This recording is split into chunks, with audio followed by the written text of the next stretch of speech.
Welcome back. So now let's take a look at the test. So after you've watched all the tutorials and you saw how to create a filing system, you'll find a nice summary of all the steps right here inside the learning path. So these are the steps. They're outlined for you. So, attach the new storage device.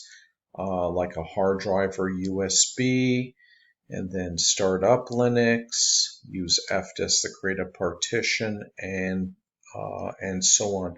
So that's a summary of the steps, and here is the test.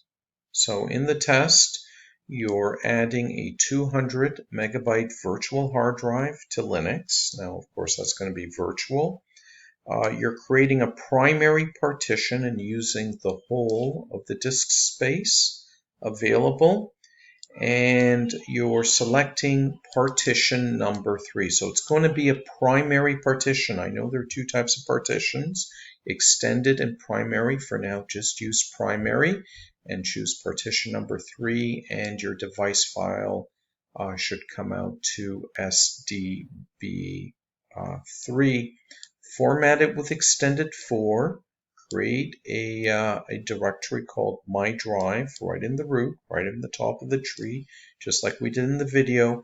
Mount it, and then you want to verify that everything was done correctly.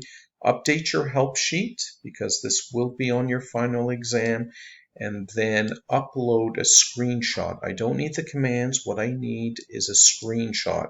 So type mount and get a screenshot and upload it right here.